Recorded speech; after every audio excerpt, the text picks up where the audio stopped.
Hello everyone, I hope आप सभी लोग बहुत अच्छे होंगे और उतनी बेहतरीन तरीकों से आप सभी लोगों की पढ़ाई चल रही होगी। तो इस वीडियो में बच्चों अपन देखने क्या वाले भाई, आपके 12वीं अर्थशास्त्र की प्यारे बच्चों 3 मार्क्स वाले 3 नंबर वाले मोस्ट इंपोर्टेंट क्वेश्चन जिसकी जिसकी तैयारी जो है आपको बहुत अच्छे से कर लेना है।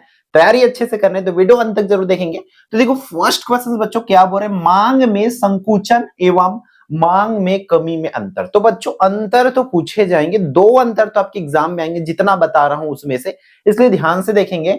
मांग में संकुचन एवं मांग में कमी में अंतर लिखना है आप लोगों को। दोनों मीडियम के लिए है तो शिकायत करने की बिल्कुल आवश्यकता नहीं है, ठीक है। Explain the difference between construction in demand and decrease in demand, ये आप लोगों को बताना है, ठीक है।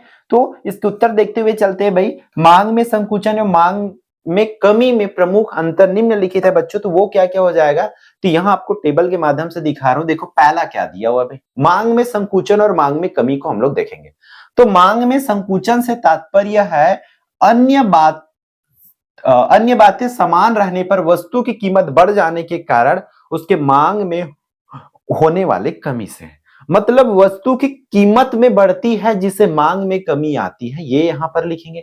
मांग में कमी कब होती है बच्चों, जब क्या होती है, मांग में कमी से तात्पर्य कीमत के अतिरिक्त अन्य कारणों जैसे आय में कमी, फैशन में परिवर्तन आदि के फलस्वरूप मांग में जो कमी होती है उसे मांग में कमी कहा जाता है। संकुचन का मतलब है मांग में उसकी कीमत में वृद्धि के कारण जब मांग में कमी आती है तो उसे मांग में संकुचन कहते हैं। जब क्या क्या भी जैसे फैशन में कमी, किसी अन्य कारण से कमी आती है तब उसे मांग में कमी कहते हैं। मांग में संकुचन के अंतर्गत चलन एक ही मांग वक्र पर नीचे बिंदु से ऊपर बिंदु की ओर होता है, ठीक है। मांग में कमी के अंदर मांग वक्र जो है, मांग वक्र खिसकाव नीचे की ओर होता है, हमेशा ये नीचे की ओर, जबकि ये नीचे से ऊपर, ऊपर से नीचे की ओर ये वाला होता है।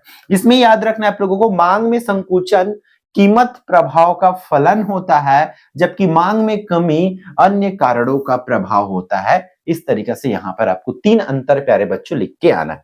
फिर क्वेश्चन नंबर 2 आप नीचे पे देख पा रहे हो, क्या दिया हुआ है, पूर्ति की कीमत लोच को प्रभावित करने वाले 6 कारकों के बारे में। तो भाई 6 कारक आपको नहीं, कम से कम एटलीस्ट मैं तो बोलता हूं 3 कारक आप अच्छे से प्रिपेयर कर लेंगे, जिसमें से पहली कारक है बच्चों समयावधि। समयावधि, ठीक है, टाइम पीरियड।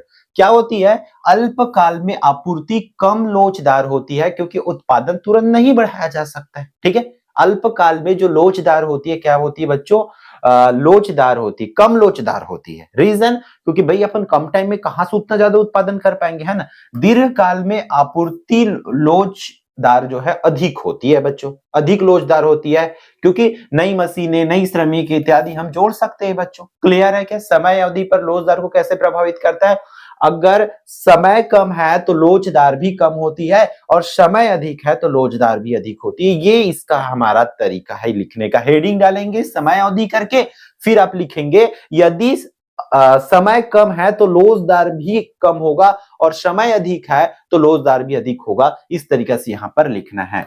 फिर उत्पादन की प्रकृति, तो लिखना है बच्चों जिन वस्तुओं का उत्पादन जल्दी बढ़ाया जा सकता है उनकी आपूर्ति अधिक लोचदार होती है। जाहिर, अब इसको कैसे लिखेंगे, उत्पादन की प्रकृति को, अगर उत्पादन में कमी होगा तो लोचदार भी कम होगा और उत्पादन अधिक होगा तो लोचदार भी अधिक होगा। ये इन शॉर्ट में यहां पर इसको लिखेंगे। क्लियर है। उसी तरीके से अगला हेडिंग है भंडारण की सुविधा। अब यहां पर बोल रहे हैं बच्चों, यदि हम भंडारण की सुविधा, अगर वस्तुओं का भंडारण अधिक होगा तो लोचदार भी अधिक होगा और भंडारण कम होगा तो लोचदार भी कम होगा। इस तरीके से यहां पर आपको लिखना है। उत्पादन क्षमता का स्तर, यदि उत्पादन क्षमता का स्तर बढ़ेगा तो लोचदार बढ़ेगा और अगर उत्पादन स्तर जो है कम होगा तो लोचदार भी कम होगा। यहां पर आप इसको लिखेंगे। 4 हो गया। फिर 5वां, कच्चे माल और कारकों की उपलब्धता। अब जाहिर से बात है बच्चों, कच्चा माल आसानी से उपलब्ध होगा तो लोचदार क्या होगा, अधिक होगा, और कच्चा माल आसानी से उपलब्ध नहीं होगा तो लोचदार भी कम होगा। इस तरीके से आपको लिखना है। उद्योग की संरचना व गतिशीलता, ठीक है। यदि उत्पादन कारक एक उद्योग से दूसरे उद्योग में आसानी से स्थानांतरित हो सकते हैं तो आपूर्ति अधिक लोचदार होगी।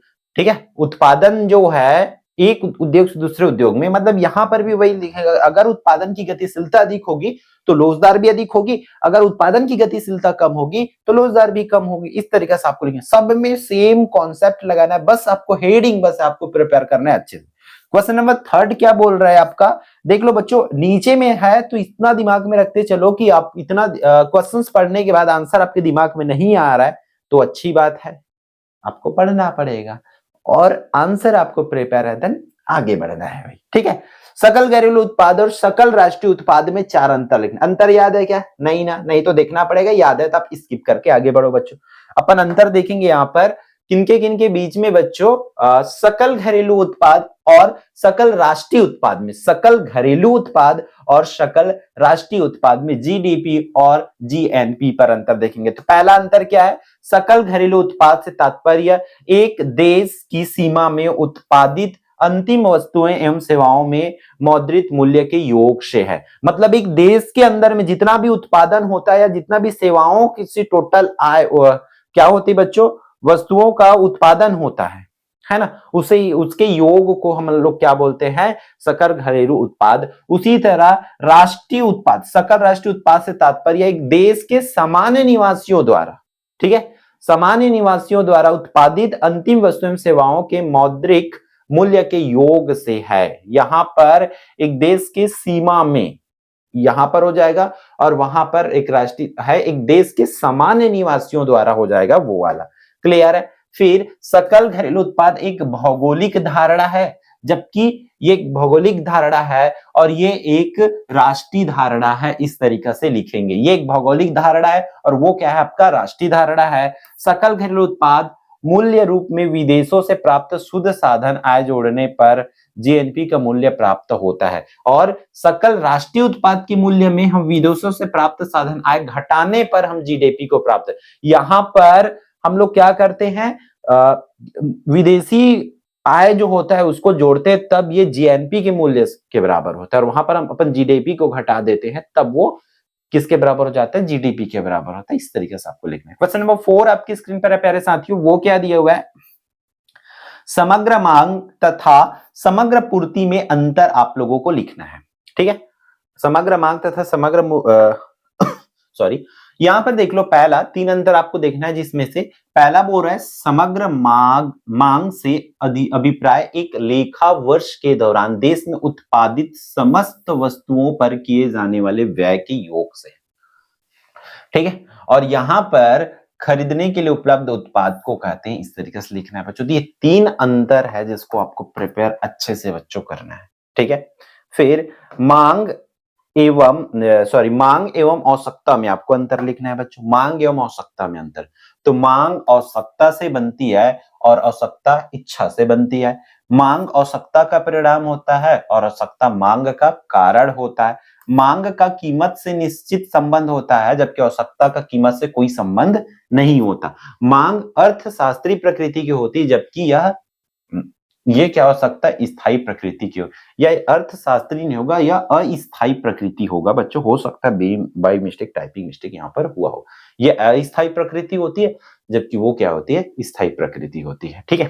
पूर्ति वक्र के दाएं और खिसकने के प्रमुख कारण बताना। जो पूर्ति वक्र होते हैं उसके दाएं और खिसकने के कारण आप लोगों को बच्चों बताना है।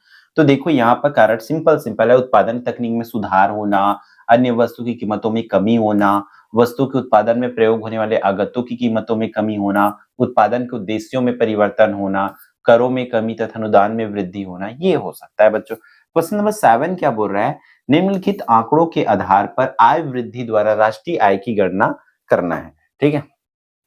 यहाँ पर देखो, मजदूरी से 10,000 करोड़ है, लगान से 5,000, ब्याज 4,000, लाभ 3,000, इस तरीके से दिया हुआ है ना। विदेशों से प्राप्त शुद्ध आय कारक, तो यहाँ पर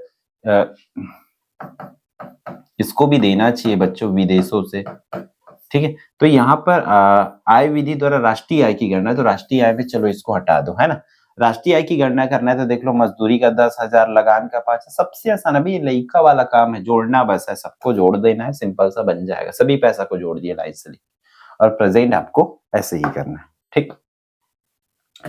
अत्यधिक मांग तथा अभावी मांग में अंतर लिखना है बच्चों। अत्यधिक मांग और अभावी मांग में क्या होता है तो ये पहला अंतर रहा आपका, ठीक है। उसी तरीके से दूसरा और ये तीसरा हो जाएगा। फिर उपयोगिता के विभिन्न प्रकारों को लिखना है कि उपयोगिता के विभिन्न प्रकार कौन कौन से हो सकता है। तो आपको पहला लिखना है कुल उपयोगिता, फिर औसत उपयोगिता और सीमांत उपयोगिता। तीनों उपयोगिता इस तरीके से लिखेंगे आप उपयोगिता के प्रकार में, कुल, औसत और सीमांत करके। क्लियर है। फिर प्रश्न क्रमांक 10 पर बढ़ते हैं। पूर्ति को निर्धारित करने वाले किन्हीं 3 घटक के नाम लिखें। पूर्ति को निर्धारित करने वाले घटक याद रखेंगे बच्चों, अगर क्वेश्चंस वाइज प्रिपेयर करो तो क्वेश्चंस अच्छे से प्रिपेयर रह जाए। एक वस्तु की कीमत, उत्पत्ति के साधनों की कीमत और तकनीकी स्तर, ये 3 घटक है बच्चों जिसको आपको याद में रखना है, ठीक है। फिर आगे बढ़ते हैं, एक और क्वेश्चन है, सेम उसी टाइप का उत्तर हम जैसे करे थे है ना, इसको भी पूरी को जोड़ देना है बच्चों यहाँ पर, देन आपको आंसर्स मिल जाएगा। सिर्फ आपको कौन सा जो विदेशी व्यापार वगैरह पोर्शन है वो चीजें आप नहीं जोड़ोगे। क्लियर है ये वाला, ठीक है, ठीक बन जाएगा। फिर उपभोग प्रवृत्ति की प्रमुख विशेषताओं को स्पष्ट करना है। तो प्रमुख विशेषताओं में आ जाएगा पहला, निर्धन लोगों में धनी व्यक्तियों की अपेक्षा उपभोग प्रवृत्ति अधिक पाई जाती है। फिर दूसरा, सामान्य अल्पकाल की अवधि में उपभोग प्रवृत्ति स्थिर रहती है। आय में समृद्धि के साथ साथ उपभोग में वृद्धि होती है। फिर आय के शून्य होने पर भी उपभोग कभी भी शून्य नहीं होता है। इस तरीके से आप लिखते चलेंगे। फिर अगला आपको एग्जांपल करना है आप लोगों को, स्थापन तथा पूरक वस्तुओं में अंतर बच्चों आप लोगों को बताना है, ठीक है। तो स्थापन वस्तुएं और ये पूरक वस्तुएं, यहाँ पर स्थानापन्न वस्तुएं और पूरक वस्तुओं में अंतर फटाफट देख लेंगे बच्चों, ठीक है ये, ठीक है। फिर पूर्ति के नियम लागू होने के कारण बच्चों आप लोगों को बताना है, तो फटाफट स्टॉक में परिवर्तन, ये हेडिंग देखते चलेंगे। फिर लाभ या हानि करके, और फर्मों का प्रवेश एवं बहिर्गमन करके 3 हेडिंग करके आपको इसके आंसर्स लिखेंगे। फिर अगेन वही क्वेश्चन है आप लोगों को राष्ट्रीय आय द्वारा, तो ये 3 नंबर में पूछे जाएंगे बच्चों, क्योंकि बार बार वो क्वेश्चन दिया है, मतलब कहीं ना कहीं आपके लिए मोस्ट इंपॉर्टेंट ये हो जाता है, ठीक है। तो बच्चों इस वीडियो में इतना ही, फिर हम मिलते हैं आने वाले इंपॉर्टेंट वीडियो में। जय जवाहर, जय Chhattisgarh and all the best.